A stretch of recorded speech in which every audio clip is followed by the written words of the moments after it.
Good morning students, welcome. आपकी geography की online classes में आपका स्वागत है। आज जो हम टॉपिक ले रहे हैं वो हमारा है भारत में जनसंख्या वृद्धि। अब तक हमने पढ़ा था हमारे महाद्वीपों के अनुसार जनसंख्या वृद्धि के बारे में हमने पढ़ा था कि एशिया महाद्वीप में किस प्रकार की जनसंख्या की जो है विषमता है, भिन्नता है वो देखने को मिलती है, अफ्रीका में कैसे देखने को मिलती है, यूरोप में कैसे देखने को मिलती है, ओशिनिया में कैसे देखने को मिलती है, और अमेरिकन महाद्वीप दोनों आपके उत्तरी अमेरिका और दक्षिणी अमेरिका महाद्वीपों में जो है जनसंख्या का जो स्वरूप है वो किस प्रकार का देखने को मिलता है। ठीक है, अब तक हमने महाद्वीपों के बारे में पढ़ा, यूरोप के बारे में पढ़ा, एशिया के बारे में पढ़ा, अफ्रीका के बारे में पढ़ा और आपके ओशिनिया महाद्वीप के बारे में पढ़ा और दोनों अमेरिकन महाद्वीपों के बारे में पढ़ा। आज जो है हमारे भारत में जनसंख्या कैसे बढ़ी उसकी हम बात करेंगे। जिस प्रकार से हमने महाद्वीपों के बारे में देखा था कि कुछ महाद्वीप तो प्रारंभ से ही जनसमूह के केंद्र रहे हैं और कुछ महाद्वीपों में बाद के वर्षों में जो है वो जनसंख्या का जो प्रारूप है वो देखने को मिलता है, जिसे हम अधिक जनसंख्या या जनवृद्धि के रूप में देखते हैं ना। तो वही आपका आज जो अध्ययन है उसी के संदर्भ में हम भारत का अध्ययन करेंगे। ठीक है, तो भारत की बात करते हैं कि हमारा जो भारत है, भारत भी प्रारंभ से ही प्राचीन काल से ही हमारा भारत जो है प्रमुख जनसमूह का केंद्र रहा है।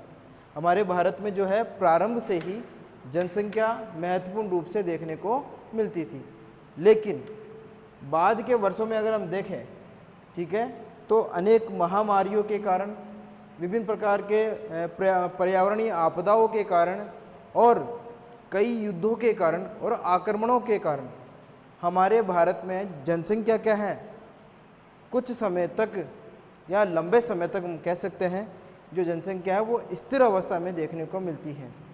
कौन सी अवस्था में देखने को मिलती है? स्थिर अवस्था में देखने को मिलती है।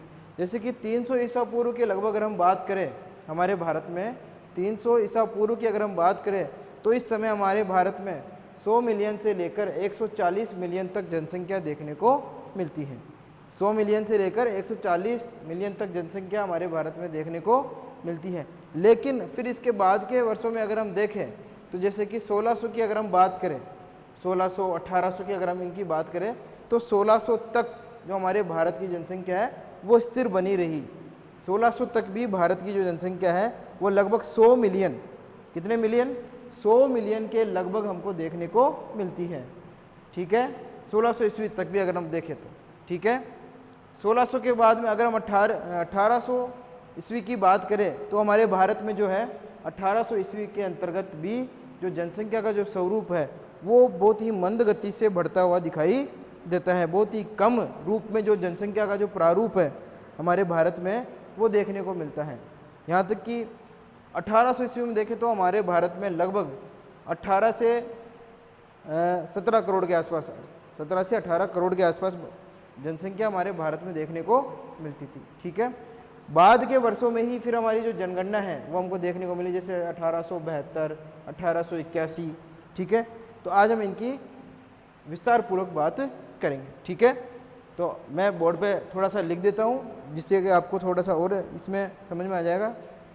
ठीक है, तो देखिए भारत की बात कर रहे हैं प्राचीन समय से। अगर हम देखें, एक बार पेन थोड़ा चेंज कर लेते हैं भाई। प्राचीन समय से अगर हम देखें हमारे भारत में, प्राचीन समय से ही भारत एक बड़ा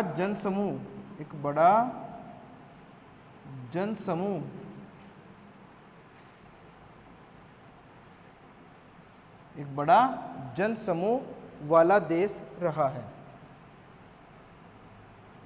भूभाग भी कर सकते हैं, वाला भूभाग रहा है। ठीक है, तो ये तो बात हो गई कि प्रारंभ में ही हमारा जो भारत है प्राचीन समय में अगर हम देखें तो एक बड़ा जनसमूह के रूप में देखने को मिलता है हमारा भारत। तो यहाँ की जो भारत की जो भूमि है वहाँ पे जनसंख्या प्रचुर मात्रा में उस समय देखने को मिलती थी, लेकिन विभिन्न महामारियों,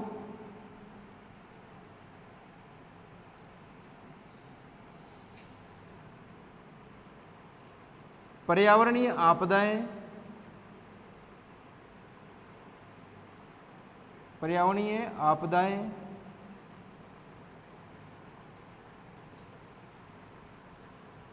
आक्रमणकारियों या आक्रमणों,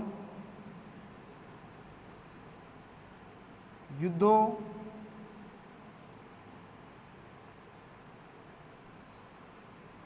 आदि के कारण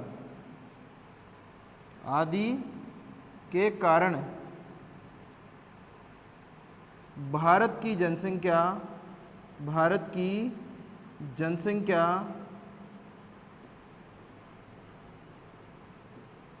लगातार स्थिर बनी रही,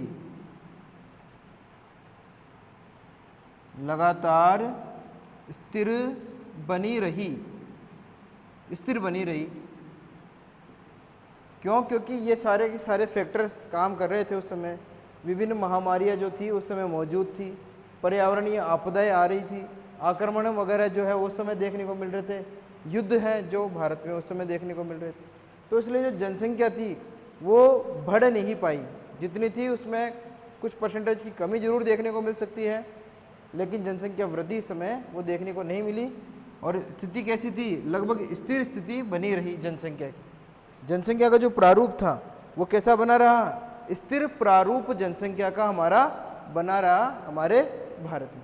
ठीक है, तो ये तो भारत की बात हो गई कि हमने भारत जो है वो जनसंख्या के प्रारूप में वो किस प्रकार से देखने को उस समय मिलता था। ठीक है, अगर जनसंख्या वृद्धि की बात करें हमारे भारत में, तो 20वीं सदी के 20वीं लिख देते हैं, भारत में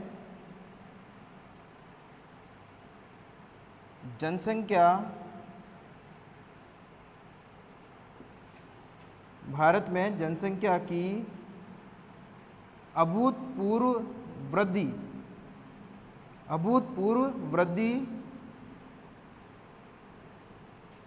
20वीं सदी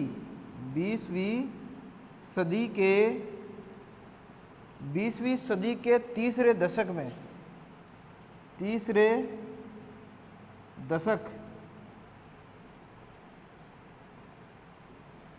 दशक में देखने को मिलती है। तो भारत में वृद्धि कब देखने को मिली है? स्थिर वृद्धि से अधिक वृद्धि जो है वो आपकी 20वीं सदी के तीसरे दशक में जो है हमको हमारे भारत की जो जनसंख्या है वो बढ़ती हुई प्रतीत होती है या देखने को मिलती है। अगर हम देखें हमारे भारत की जनसंख्या की सबसे पहली जानकारी, हमारे भारत की जनसंख्या की सबसे पहली जानकारी भारत में, लिख देता हूं, भारत में जनसंख्या की सर्वप्रथम जानकारी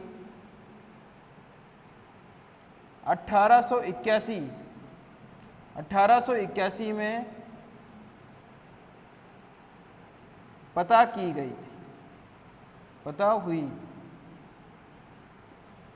ठीक है, 1881 में जो है 1881 के उपरांत ही हमारे भारत में जो है जनसंख्या के प्रारूप की जो है व्याख्या की गई थी। किसकी व्याख्या की गई थी? जनसंख्या के प्रारूप की। इसीलिए भारत की जनसंख्या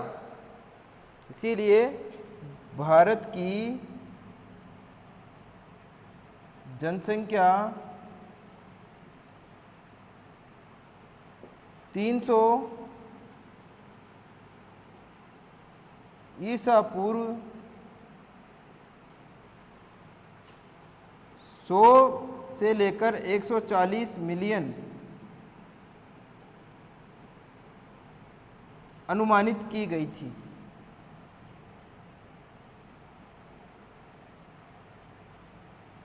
अनुमानित की गई थी हमारे भारत की जनसंख्या। ठीक है, इसी क्रम में आगे बढ़ते हुए भाई 100 से 140 मिलियन अनुमानित जनसंख्या 300 ईसा पूर्व हमारे भारत की मानी गई है।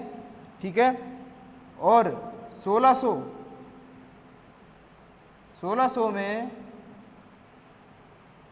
जनसंख्या लगभग स्थिर बनी रही, जनसंख्या लगभग स्थिर बनी रही।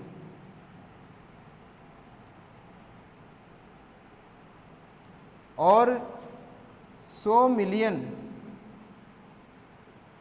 के आसपास जो जनसंख्या है वो आपके 1600 में देखने को मिलती है। ठीक है, इसी क्रम में अगर हम आगे देखें तो ये जो जनसंख्या है वो आपकी स्थिर जनसंख्या के रूप में देखने को मिलती है। कौन सी जनसंख्या के रूप में? स्थिर जनसंख्या के रूप में देखने को मिलती है, क्योंकि 300 ईसा पूर्व में जनसंख्या आपकी 100 मिलियन से 140 मिलियन के बीच में थी, वो उतनी बढ़ नहीं पाई, बल्कि स्थिर जनसंख्या के रूप में ही देखने को मिली। इसीलिए 1600 में जनसंख्या लगभग स्थिर बनी रही हमारे भारत की 100 मिलियन। इसी क्रम में आगे बढ़ते हुए 1800 में भारत की जनसंख्या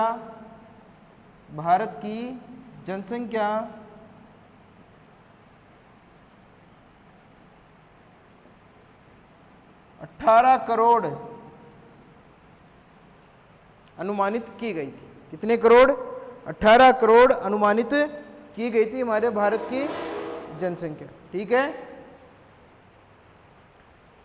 इसी क्रम में अगर हम आगे देखें तो भारत की जो जनसंख्या है उसकी जो जनगणना है या गणना की जो बात है वो हमारे सामने आती है कि हमारे भारत में सबसे पहले जो गणना है जनसंख्या की वो हमको कब देखने को मिलती है।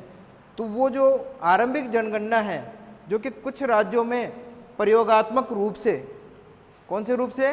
प्रयोगात्मक रूप से देखने को मिली थी, वो मिली थी आपके 1872 में। कब देखने को मिली थी? 1872 में। तो मैं इधर लिख देता हूँ बोर्ड पे, भारत में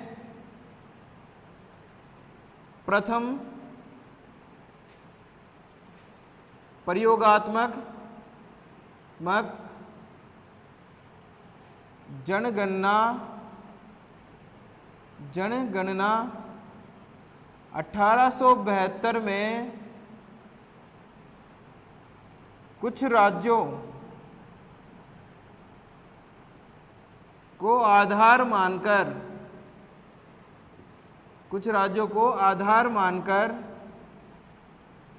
की गई।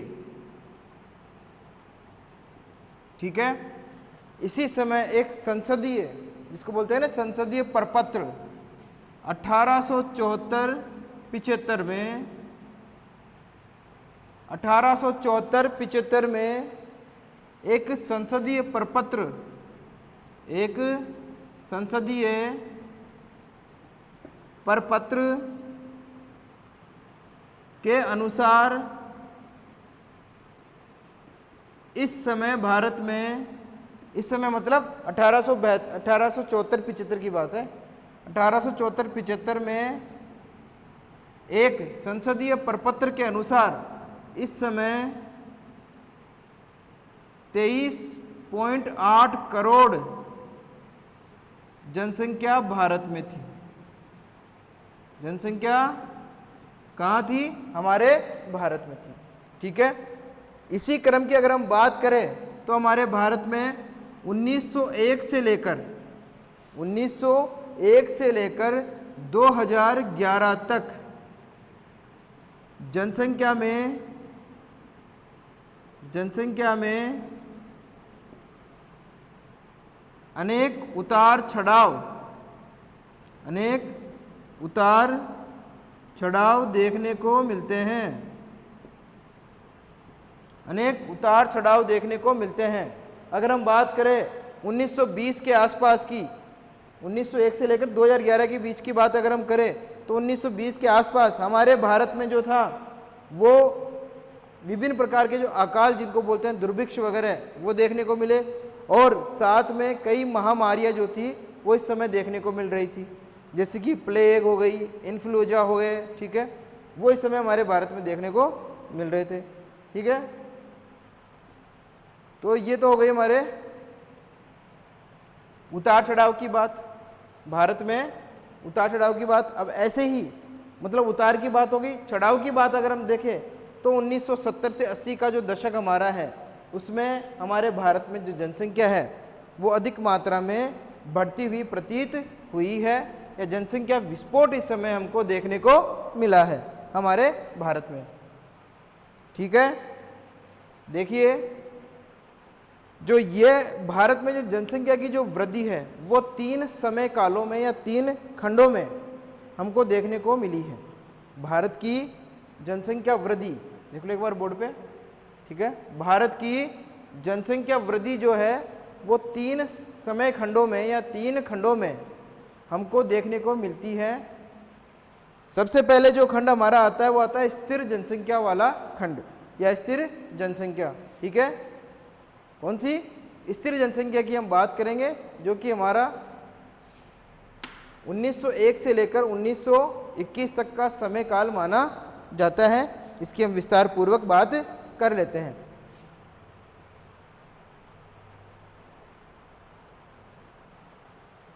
ठीक है, तो इसको मिटा दूं, तो मिटा के फिर लिख देता हूं यहां पे।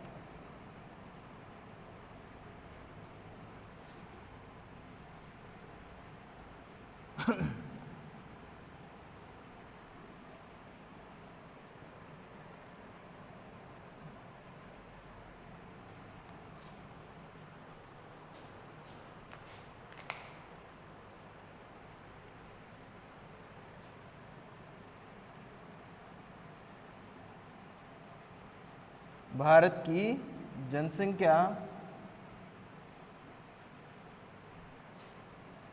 वृद्धि खंड, भारत की जनसंख्या वृद्धि खंड। ठीक है, इनकी हम बात कर लेते हैं। पहला हमारा जो आता है वो आता है स्थिर जनसंख्या खंड। स्थिर जनसंख्या खंड, स्थिर जनसंख्या खंड की हम बात कर लेते हैं सबसे पहले। ठीक है, स्थिर जनसंख्या खंड जो हमारा है उसकी हम बात कर लेते हैं हमारे भारत में।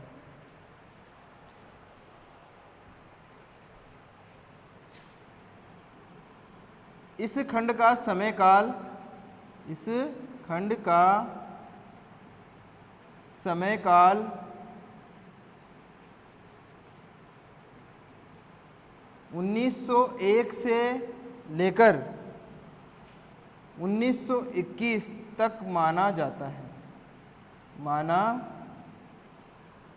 जाता है।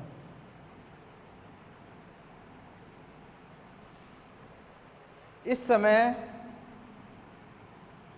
समय हमारे भारत में धीमी गति से जनसंख्या वृद्धि देखने को मिलती है।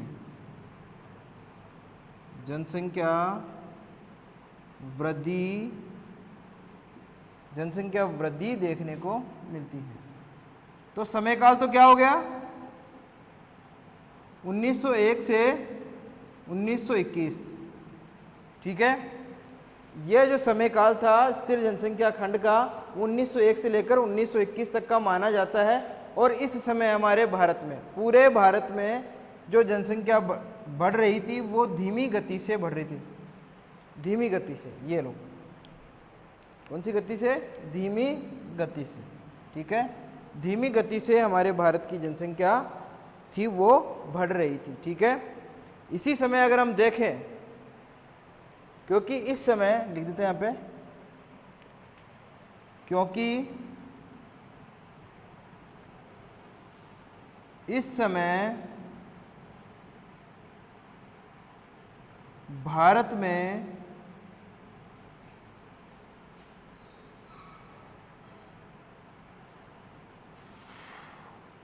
महामारियां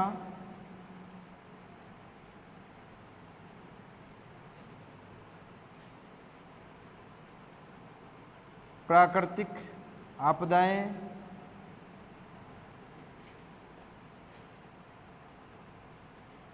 और प्राकृतिक आपदाओं के अलावा अन्न का अभाव, किसका अभाव?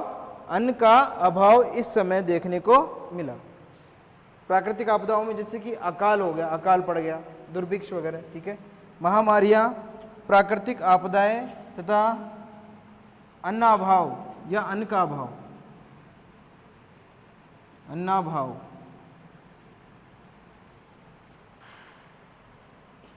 जैसी स्थितियों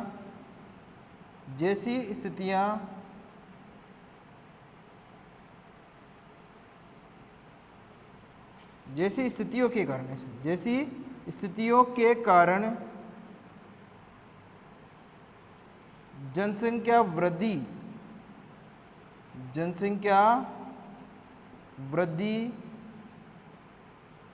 धीमी रही, जनसंख्या वृद्धि धीमी रही। इस समय हमारे भारत में 1918 की अगर हम बात करें, 1918-20 में, 1918-20 में भारत में प्लेग, इन्फ्लूजा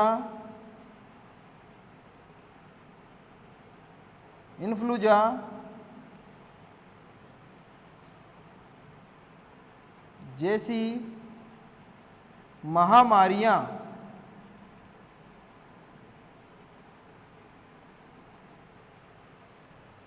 देखने को मिली थी।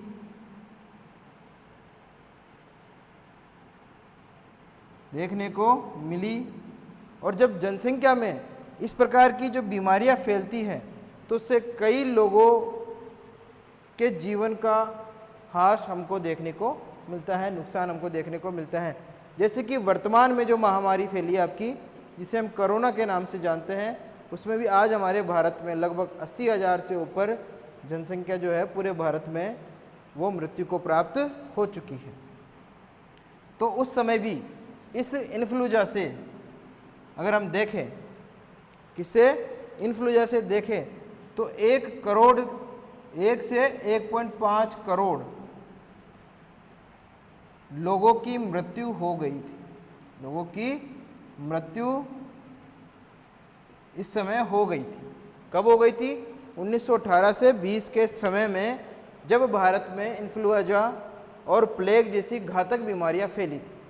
और इन्हीं बीमारियों के फैलने के कारण हमारे भारत में उस समय जनसंख्या की जो वृद्धि दर थी वो कम रही या धीमी गति से जनसंख्या बढ़ रही थी। और इसी समय इसलिए मृत्यु दर भी अधिक थी और साथ में उस मृत्यु दर को कवर करने के लिए जन्म दर भी अधिक देखने को मिल रही थी। ठीक है, तो यह हो गया हमारा स्थिर जनसंख्या का खंड। कौन सा हो गया? स्थिर जनसंख्या का खंड। ठीक है, इसके बाद में जो अगला हमारा खंड आता है उसकी हम बात कर लेते हैं।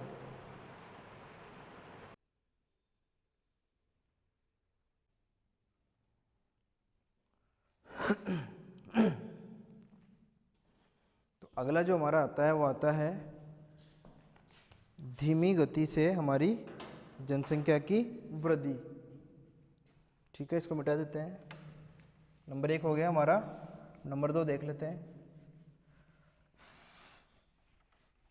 धीमी गति से जनसंख्या की वृद्धि। ठीक है,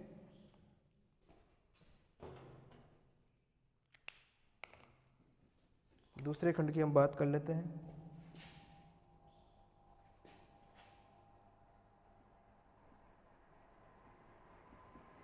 धीमी गति से जनसंख्या की वृद्धि खंड।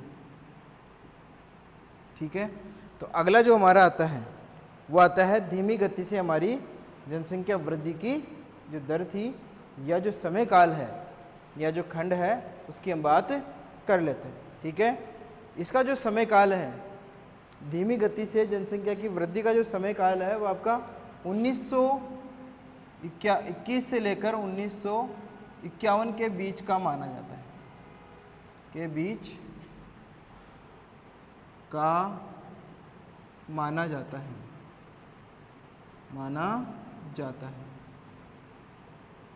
ठीक है। ये जो समय था आपका 1921 से 1951 का बीच का जो समय था, इस समय हमारे भारत में जो जनसंख्या थी वो स्थिर अवस्था से जो 1901 से 1921 का जो समय काल था, उसमें जब हमारे भारत की जनसंख्या स्थिर अवस्था में थी, उससे थोड़ा सा अलग हटके अगर हम देखें यहाँ पे इस समय में 1921 से 1951 में, तो बहुत ही मंद गति से जो वृद्धि है वो हमको देखने को मिलती है। धीमी गति के साथ जनसंख्या वृद्धि इस समय में हमको देखने को मिलती है। क्यों? क्योंकि अब कुछ हद तक अकाल तथा महामारियों पर नियंत्रण प्राप्त कर लिया था। तो इसी कारण जो है वो इस समय के दौरान जनसंख्या वृद्धि थी वो थोड़ी बहुत बढ़ती हुई प्रतीत होती है, या बहुत कम दर से जनसंख्या की बढ़ोतरी इस समय देखने को मिलती है। ठीक है, तो लिख लेते हैं। इसी समय अगर हम देखें, इस समय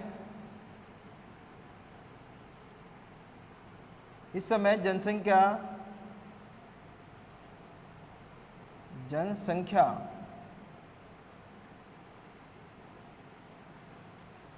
की वृद्धि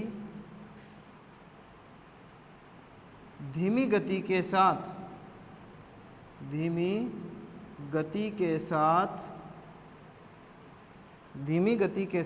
देखने को मिलती है।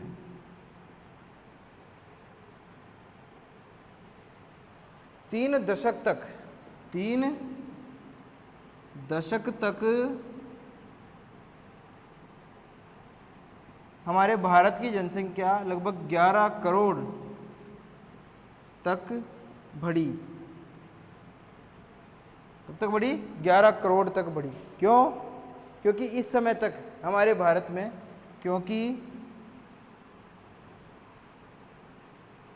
इस समय तक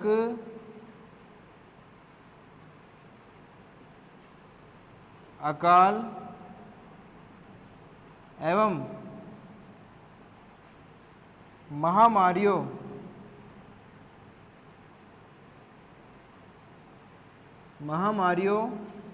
से होने वाली मृत्यु दर को कम कर लिया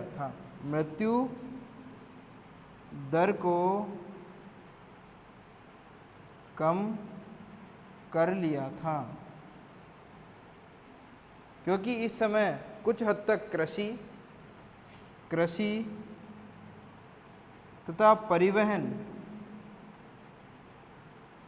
की कुछ सुविधाएं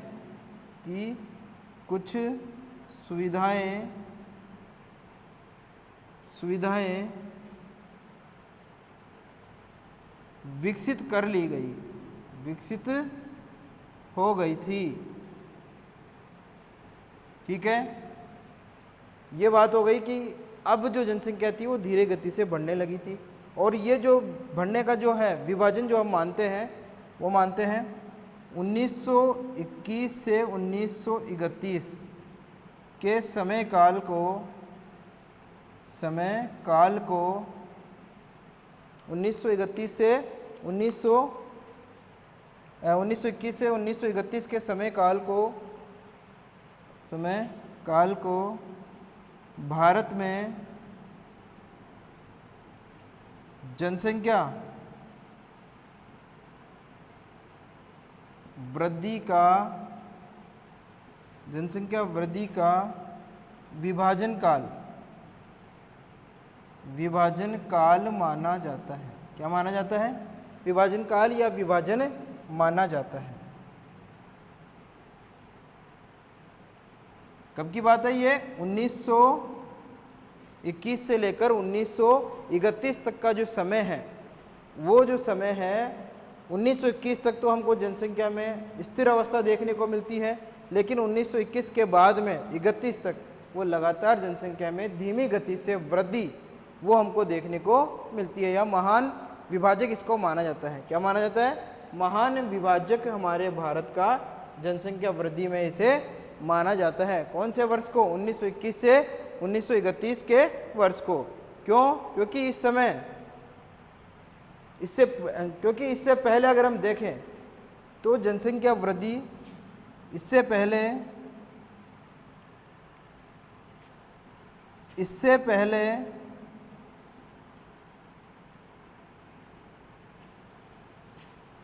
जन वृद्धि स्थिर अवस्था में देखने को मिलती है, स्थिर अवस्था में, और इसके पश्चात, इससे पहले और इसके पश्चात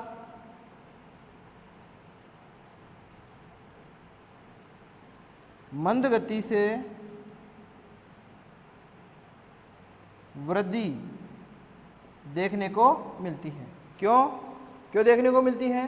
क्योंकि इस समय तक हमने क्या किया, कृषि कार्य पे, परिवहन पे जो है विशेष थोड़ा बहुत ध्यान दिया, और जिसके फलस्वरूप ये इस प्रकार की अवस्था हमको देखने को मिली हमारे भारत में। और इसीलिए अकालों की जो तीव्रता थी वो थोड़ी कम हुई, और जब अकालों की तीव्रता कम हुई तो अपने आप जो है आपके दूसरे जो संसाधन हैं वो भी बढ़ने लग गए, साथ में जनसंख्या या जन वृद्धि थी वो भी हमको देखने को मिली। तो यह हो गया हमारा जनसंख्या का धीमी गति से वृद्धि खंड। अब जो हमारा अगला आता है उसकी हम बात कर लेते हैं। नंबर 3 और आखिरी हमारा जो खंड है वो है तीव्र गति से बढ़ती जनसंख्या,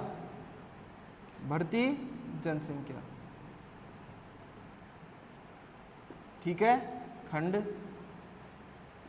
इसकी अगर हम बात करें हमारे भारत में तो ये हमारा धीमी गति का जो खंड था उसमें 1921 से लेकर 1951 का जो समय काल है वो हमारा माना जाता है, जबकि इसमें 1951 से लेकर 1981 तक का समय काल इसमें माना जाता है।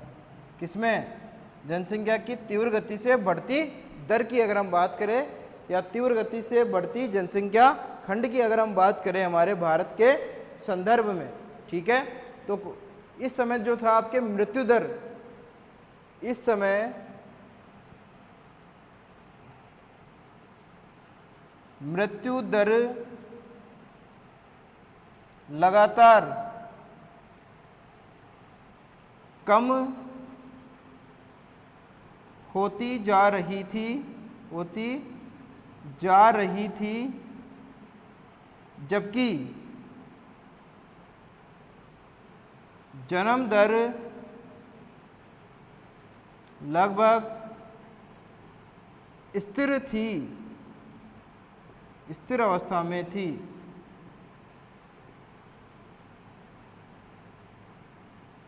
तो मृत्यु दर के लगातार कम होने के कारण या मृत्यु दर में लगातार ह्रास होने के कारण जनसंख्या अपने आप बढ़ती गई, और जनसंख्या का जो समय काल ये था माना गया 1951 से 1981, और ये वही समय काल है हमारे भारत में जब जनसंख्या विस्फोट, जब भारत में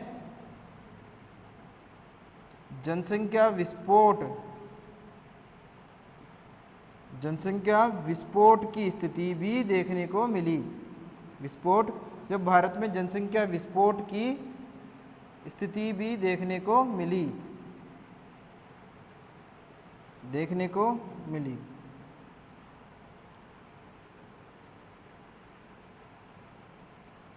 क्यों देखने को मिली पता है? क्योंकि इस समय हमारे भारत में, यह आज़ादी के बाद की बात हो गई हमारे भारत के लिए, स्वतंत्रता प्राप्ति के पश्चात की ये बात हो गई, और इसी समय हमारे भारत के योजना आयोग ने भारत के लिए पंचवर्षीय योजनाओं की शुरुआत की थी। किनकी शुरुआत की?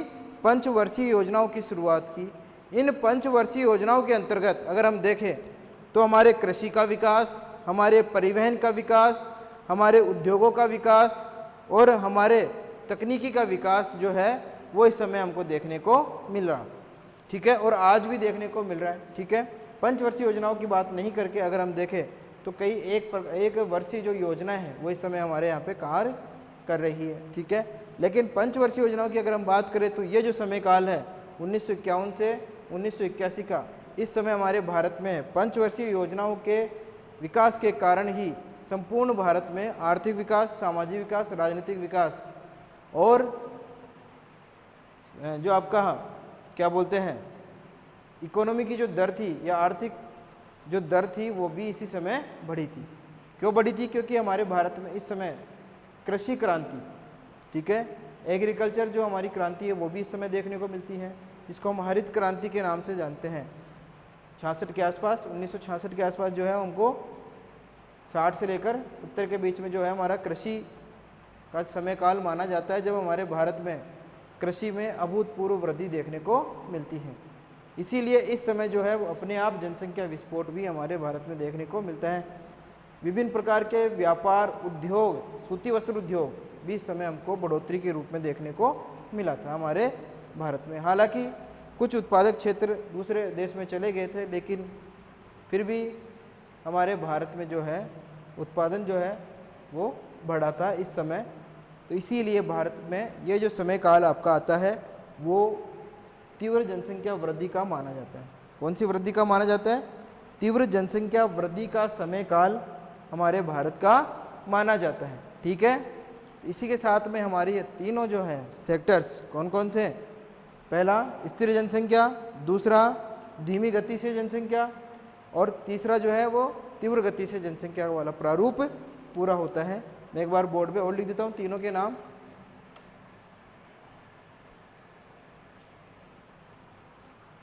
देखिए आपको कोई दिक्कत नहीं है। देखिए भारत जनसंख्या वृद्धि खंड 3 है।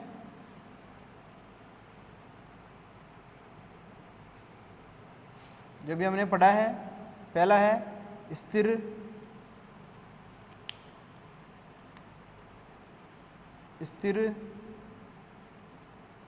जनसंख्या खंड, ठीक है, ये हमारा हो गया पहला। दूसरा हमारा आता है वो आता है धीमी गति से जनसंख्या वृद्धि, ठीक है, ये हो गया हमारा दूसरा। और तीसरा हमारा है वो आपका है तीव्र गति से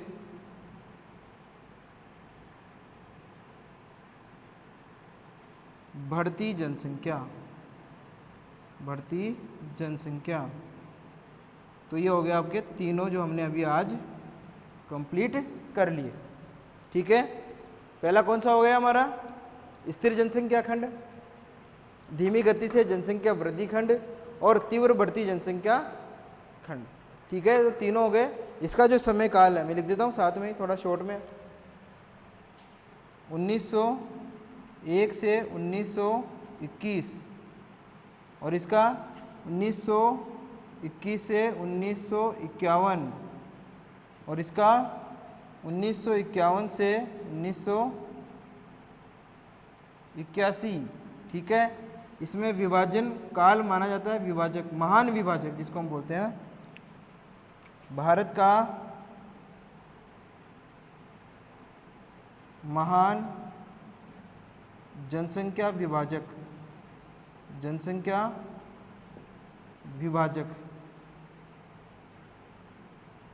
1921 से 1931, ठीक है। तो ये हो गए हमारे, ठीक है, भारत में जनसंख्या वृद्धि का प्रारूप। क्या हो गया? भारत में जनसंख्या वृद्धि का प्रारूप हो गया, ठीक है। अब हम बात करेंगे भारत में जनसंख्या संक्रमण सिद्धांत की। भारत में जननांकिकीय संक्रमण सिद्धांत की हम बात करते हैं। किसकी बात करते हैं? भारत में जनसंख्या संक्रमण सिद्धांत, ठीक है। वो कितनी अवस्थाओं में हमारे भारत में देखने को मिलता है। हालांकि यूरोपीय देशों के अनुरूप ही जो आंकड़े हैं वो हमको इसमें लेने पड़े हैं, ठीक है।